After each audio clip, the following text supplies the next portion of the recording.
अच्छा, check Republic के बारे में काफ़ी लोगों को इन्फॉर्मेशन नहीं है। लोगों को लगता है कि यार बहुत ही करेंसी डाउन होगी, गरीब मुल्क होगा, ठीक है? तो इस तरह से नहीं है यहाँ पे। मैं यहाँ पे क्यों आया था, क्योंकि एक तो रीज़न ये था कि यहाँ पे आप जो है वो जॉब की अपॉर्चुनिटीज़ बहुत ज़्यादा है यहाँ पे। आपको जॉब ईज़िली मिल जाती है। जो भी यहाँ स्टूडेंट आता है, अगर प्रोफ़ेशनल जॉब ना मिले, तो वो और जॉब नेक्स्ट डे से कर सकता है, ओह! ठीक है? दूसरा ये कि मतलब अपॉर्चुनिटीज़ बहुत हैं और जॉब सही। से मिल जाती है, हुँ, ठीक है? कुछ नहीं तो बंदा अगले दिन से बोर्ड शुरू कर सकता है, ठीक है? दूसरा ये कि एक बेनिफिट ये है कि यहाँ पे जो भी स्टूडेंट आता है वो स्टूडेंट कार्ड के ऊपर ही लीगली 12 घंटे दिन में काम कर सकता है। इटली में 4 घंटे से ज़्यादा नहीं कर सकता एक दिन हाँ, में। दिन में लीगली 12 घंटे वो काम कर सकता है। उस कार्ड के ऊपर उसको free access to the labour market होता है। हुँ, यानी पूरे चेक में कहीं पे भी वो दिन में 12 घंटे काम कर सकता है। तो अगर एक लिमिट है कि अगर 10,000 चेक राउंड से अगर ऊपर कमाते हो तो गवर्नमेंट को टैक्स पे करोगे, सही। लेकिन कोई रिस्ट्रिक्शन नहीं है, ठीक है? हुँ, तो दूसरा ये बेनिफिट। तीसरा ये कि इसकी जॉब मार्केट के हवाले से ही बात कर रहा हूँ सही, फिलहाल, ठीक सही। है? तीसरा ये कि प्रोफेशनल जॉब्स बहुत ज़्यादा हैं यहाँ हुँ। पे। खैर इस आप साल अपनी अपनी एग्ज़ाम्पल बताना चाहो कि आपका हाँ, एक्सपीरियंस। मैं अपनी एग्ज़ाम्पल की बात करूँ, मैं जिस ईयर आया था, मैं फ़रवरी में आया था और अल्हम्दुलिल्लाह मेरी मार्च में एक अच्छी फ़िनटेक कंपनी में जॉब लग गई थी और व्हाइट कॉलर जॉब थी, ठीक है? तो ये बहुत रेयर होता है दूसरी कंट्रीज़ में आप कहीं जाओ और 2-3 महीने के अंदर आपको व्हाइट कॉलर जॉब मिले। सैलरी बताना पसंद करोगे अगर आप ओके हो तो? सैलरी मैं आपको एक राउंड फिगर दे देता हूँ, हुँ, 1500 से 2000 यूरो के दरमियान थी वो, ठीक है? हुँ, तो कोई नया स्टूडेंट आए यहाँ पे हुँ। और वो इतना अर्न करे 2 महीने बाद ही, तो ये तो उसके लिए बहुत बड़ी बात है, तो इत ठीक है? अगर इतनी आपकी सैलरी हो, फिर आपने फ़ीस भी पे करनी है, आपने एक्सपेंसेस भी निकालने हैं, तो कोई बुरा नहीं है। तो पहली सैलरी से ही आपके एक्सपेंसेस हो जाते हैं, फ़ीस ऑलमोस्ट हाफ़ हो जाती है, तो साल की या सेमेस्टर की फ़ीस कितनी होती है? यहाँ पे मोस्टली ईयर वाइज़ फ़ीस होती है। हुँ, पहले साल पूरे साल की फ़ीस दे के आते हो, हुँ, फिर उसके बाद जो है सेमेस्टर वाइज़ देनी होती है। नॉर्मली अगर बात करें तो फ़ीस शुरू होती है 2000 यूरो से। कुछ सही। यूनिवर्सिटीज़ की साल की 2000 यूरो फ़ीस भी है, कुछ हुँ, की 2500 है, सही, कुछ की 3000। मेरी अपनी यूनिवर्सिटी की फ़ी थी 3500, ठीक है? सही, तो मैं पाकिस्तान से ये पे करके आया था। सही। हाँ, तो ये निकल जाता है। मतलब आप अगर एक्सपेंस की अगर हम बात करें चेक में, तो मंथली आप खा-पी के अय्याशी करके भी 500-600 यूरो में गुज़ारा कर लेते हो और बाकी अगर आपकी मैं सेविंग है। अपने हिसाब से बताऊँ, क्योंकि मैं अब तक जो है ना 10 से 12 कंट्रीज़ ट्रैवल कर चुका हूँ। मोस्टली मैं जहाँ जाता हूँ मेरी कोशिश होती है कि वहाँ स्टूडेंट से मिलूँ, स्टूडेंट से बात करूँ। मैं जैसे बुडापेस्ट गया था, वहाँ स्टूडेंट से मिला लेकिन बात नहीं कर पाया और वीडियो नहीं बना पाया वो अलग। तो मैं खुद पिछले 3 दिन से चेक रिपब्लिक में हूँ। 2 दिन ब्रनो में रहा, मतलब जहाँ इनका हॉस्टल है और इनकी यूनिवर्सिटी है। लेकिन आज हम प्राग में हैं, तो ब्रनो में मैंने देखा ना, आप यकीन करो कि मतलब वर्क और लाइफ़ इतना बैलेंस किया हुआ है ना इन्होंने, कि मुझे खुद देख के हैरत हो रही थी यार, हमारा यहाँ इटली में ऐसा माहौल क्यों नहीं है? मतलब शाम में जितने भी पाकिस्तानी स्टूडेंट्स हैं, शाम तक पढ़ाई भी होती है, उसी टाइम तक उनका काम भी चल रहा होता है।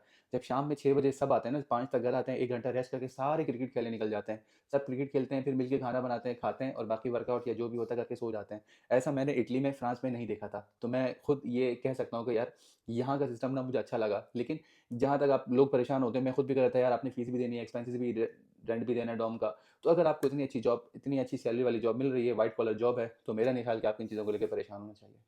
सो गाइस, आज के लिए इतनी ही इन्फॉर्मेशन थी। अगर आपने कोई चीज़ पूछनी है, अगर हम कोई चीज़ एक्सप्लेन करना भूल गए हैं, तो मैं ज़ीशान भाई का यूट्यूब चैनल और इनकी इंस्टाग्राम आईडी मैं डिस्क्रिप्शन में दे देता हूँ। तो ये चेक रिपब्लिक को लेकर बहुत सारे वीडियोज़ बनाते हैं और अगर आपने स्पेसिफिकली कोई चीज़ इनसे पूछनी है तो आप इनको डीएम कर सकते हो। तो हमें इजाज़त दीजिए। वस्सलाम।